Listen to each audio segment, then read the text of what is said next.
This is Tamara from mooglyblog.com, and in this video, I'm going to demonstrate how to crochet the Aspen Valley Cowl, which is a free pattern you'll find on mooglyblog.com.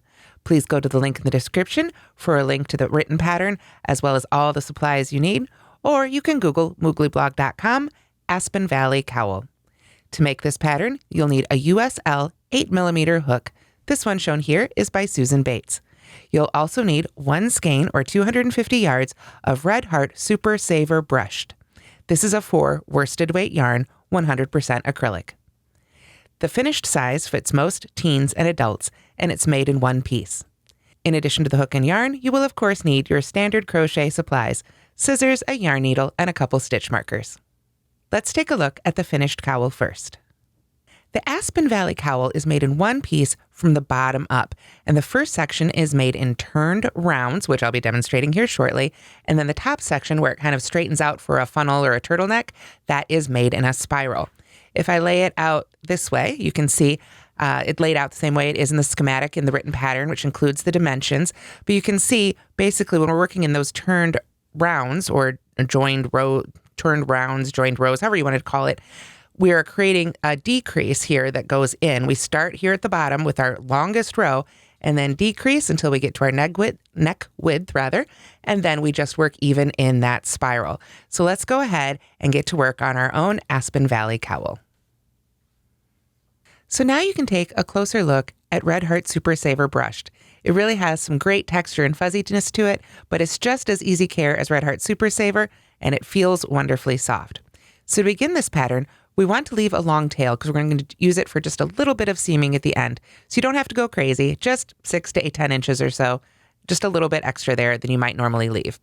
Then we're going to go ahead and begin with a row of foundation double crochets. Now in the written pattern, it calls for 90 foundation double crochets. However, if you prefer to avoid the foundation double crochet, you can instead chain 92, skip the 2 chains closest to the hook, and then double crochet in each remaining chain across. Basically, you just want to have a row of 90 double crochets at the end of your first row. But to make the foundation double crochets, and I do have a separate video tutorial for this if needed, very quickly, I start with a chain of 2, then I yarn over, I go into the chain furthest from the hook, the first chain made, yarn over and pull up a loop, get my 3 loops here nice and even on my hook. Now that chain I just pulled up will be the chain at the bottom of our first double crochet, the foundation chain, if you will. So I will yarn over and pull a loop up through that chain, and then we can finish our double crochet as normal. Yarn over and pull through 2, and yarn over and pull through 2. So that's the first one. To make the other 89, we would yarn over, insert our hook under the 2 loops at the bottom of that first one we made. If we look closely at it, you can see there's 2 loops right down there at the bottom. Remember, that's the foundation chain there at the bottom of that first stitch. So now we yarn over and pull up a foundation chain for the bottom of our next stitch. Then we yarn over and pull a loop up through that. And then we finish our double crochet. Yarn over and pull through 2, and yarn over and pull through 2. So let's do one more together. We yarn over, go under the 2 loops at the bottom of the previous stitch. Yarn over and pull up a loop. That becomes our new chain. Yarn over and pull through that loop, and then finish our double crochet. So we want to have a total of 90 double crochets at the end of the first row. So I'll see you when we're about done with round 1. Now, as we've talked about, you're supposed to make 90 double crochets, but I'm going to make a smaller one here just for the purposes of demonstration. So after you've got your 90 double crochets made, whichever method you prefer, then it's time to join. And we're going to join with a slip stitch in the 3rd stitch of this round.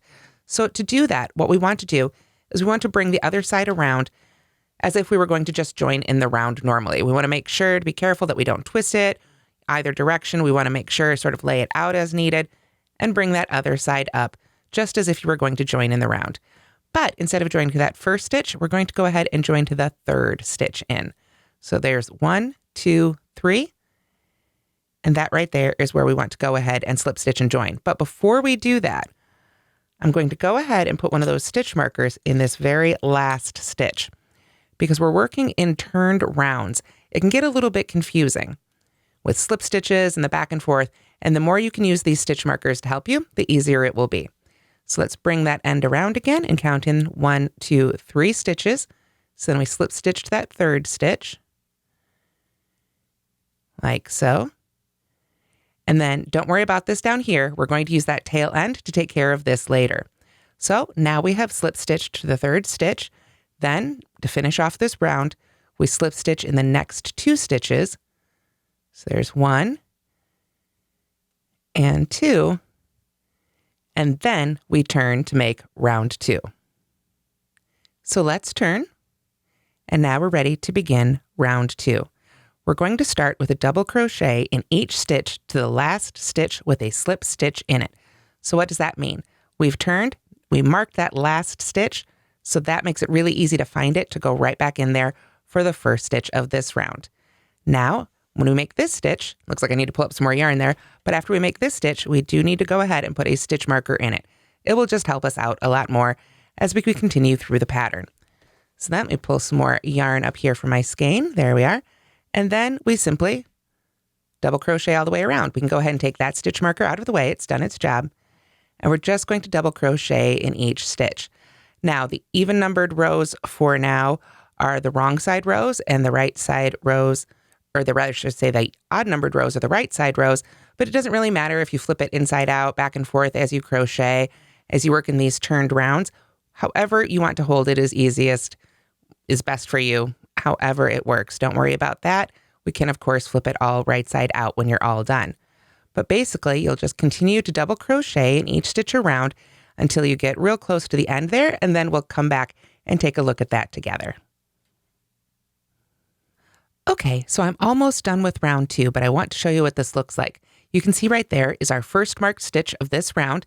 You can see right here, this is the stitch that it was slip stitched to, that when we did those slip stitches up the side and then started working this round, that is the last stitch. We want to work in it one more time to put a double crochet in that same stitch that has the slip stitch. So now at the end of round 2 on your full size cowl, you should have a total of 86 double crochets. So if you want to count your stitches at the end of every round, I do recommend you do it before you do the joining at the end of the round. While you've got them sort of separated like this, and you can start with the one with the stitch marker and count all the way around. It's just a lot easier to count your stitches before you do the joining at the end of this round. So now that we're going to say we've counted them, we've got the right number, we're going to go ahead and put a stitch marker again in this last stitch of the round. And then we're going to slip stitch in the second stitch of the same round. So remember, this was actually the first stitch of this round, even though it looks like we're now up above it. We're going to skip over that one and slip stitch in the next one, like so. Then slip stitch in the next 2, 1 and 2, and that's it for round 2. We can go ahead and take that stitch marker, that first stitch marker out, and now we're ready to turn and work round 3. So rounds 3 through 14 are all going to be repeats of round 2. So what does that look like? If you'll remember, we start off by double crocheting in that very first stitch there, the one we've got marked. Go ahead and put a stitch marker in this one. Now it's the new first stitch of this round. And we can take that stitch marker out of our way. It's done its job. And then double crochet again in each stitch around until you get to that stitch with the slip stitch in it. Then we'll double crochet in that stitch and then join to the second stitch of the round. But we'll go ahead and do that together one more time. So continue to double crochet around, and I'll see you when we get to the end of round 3. So here we are at the end of round 3, almost. You can see right there's the stitch with the slip stitch in it. So we want to make sure to work into that one. And then we can pause here and count our stitches if necessary. Make sure we add a stitch marker to that last stitch of the round. And then join to the second stitch of the round. Make sure you skip that first one. Join to the second one and slip stitch in the next 2 stitches. And then turn, and you'll be ready to continue going. So repeat just like that through round 14. Then we'll be ready for round 15, where we start working in a spiral. Now, round 15 should be an odd numbered row, and officially here I'm on an even numbered row, but we're going to fake it a little bit.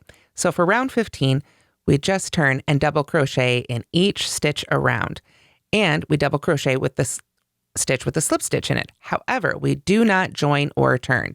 So to begin round 15, we start again just as we did all the previous ones, work in that marked stitch and go ahead and mark that first stitch there. But then just continue to double crochet around till you get to that stitch with a slip stitch in it, double crochet in that one as well, and I will see you when we're ready to finish up round 15 and continue with the rest of our cowl. So when you get to the end of round 15, before the join, it looks like all the rounds previous. But the trick is we're not going to do our slip stitch join. We're going to just continue working in a spiral. You can see when we get to the end of round 15, just like the other rounds, we're kind of up above the beginning of that same round. So it's perfect for continuing in a spiral. Now, when you work in a spiral, you can choose to either mark the last stitch of every round or the first stitch of every round, whichever you prefer. But as long as you mark one of them, then you'll always know sort of where you're beginning or ending. I like to just keep a stitch marker in the first stitch of each round. So to continue on then with round 16 through 19, we just double crochet in each stitch around. Don't worry about joining. We're just working in a spiral. But that's why it's so important to keep that stitch marker in there, because as we work around and around, it would be very easy to see, or rather to lose and not see where we began each one of those rounds. So just continue to double crochet all the way around in every stitch for rounds 16 through 19. So for rounds 16 through 19, you simply spiral around until you've worked that number of rows, and then you're ready for round 20. If you want to add an extra row there, you can for a little bit taller cowl or a taller turtleneck, or you can remove rows. You can definitely adjust this section however you like, although if you add more rows, you may need to add more yarn. However, when it's tall enough for you, or you're at round 20 and you're ready to stop, then we can do a gradual decrease to finish off this round. You can see here, because of the spiral and the way we've been working, the end of the row is higher up than the beginning of the row. So we need to sort of even that out as we go. So for round 20, that's what we're going to be doing. We're going to double crochet in the first 6 stitches. So in case you lose count, it's always a good idea. Go ahead and mark that first one there too. So we'll move that one up there. And then we've got 5 more. And on a full-size cowl, this will make a lot more sense. On this little guy, I might even run out of stitches. Let's see here, but we'll be working over quite a few more stitches so that your head actually fits through the hole on the full-size version, of course. So let's see. We've got 1, 2, 3, 4, 5. We would need one more, but I think we're going to run out of stitches here. So we'll just say on the full-size version, you work 6 double crochets followed by 6 half double crochets. Half double crochet is yarn over. Go into the stitch, pull up a loop, and pull through all 3. So 1, 2, 3, and we'll imagine 4, 5, 6. Then single crochet in the next 6 stitches. So 1, 2,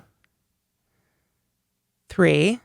And then, of course, there would be 4, 5, 6, 3 more of those. And then to finish it off, you slip stitch in the next stitch.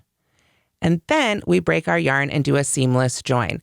So you can see, even on our little example here, by gradually decreasing the stitches here, we've come down to a really nice finish. And on the full-size cowl, should be roughly, maybe around here, a little bit opposite the opening, so that it just gradually steps down on the other side. So to completely finish it off after that slip stitch, we do want to go ahead and cut our yarn.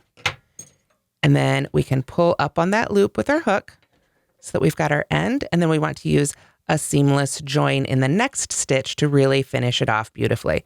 So we've got our slip stitch right there. We're just going to go under the top 2 loops with our yarn needle of the next stitch. Bring that yarn needle right back into the center of the stitch came out of there. Pull it through. And there we have a really nice gradual step down. And then you can weave that end in just as you normally do. That only leaves the one last bit of finishing right down here. So since I did this kind of wrong side out there on the spiral, let's see, it could be this way when it's time to finish, or, however you ended up making, if you added or subtracted rows, don't worry about it. It's not so much a right side, wrong side on this thing, except that you want to make sure you're doing your spiral section from the outside. So when you've got that part all done, you've got this last little tail and that's this last little bit hanging out right here. So that's why we wanted to leave that long tail at the very beginning. So we just go ahead and put that on our yarn needle. And then the way I like to do it is I send that yarn up through that stitch, that first stitch we made right there. And just pull it gently. We don't want to scrunch the fabric in any way. We just want to kind of get it sort of like we were weaving in our end right up through there. And then we're going to take this and just sew right into the bottom of that last stitch of round 1. So we're sewing the top of the first stitch to the side of the bottom of the last stitch of round 1. sort of to mimic what we would have had if we'd had a slip stitch down here at the bottom. And then you can just pull that together and weave in that end then on the inside as well. And your bottom is all closed up for your Aspen Valley Cowl. And that's how to crochet the Aspen Valley Cowl. Again, you can find the link in the description on YouTube for all the information, or you can Google mooglyblog.com Aspen Valley Cowl for more information. Thank you so much for watching, and don't forget to like and subscribe.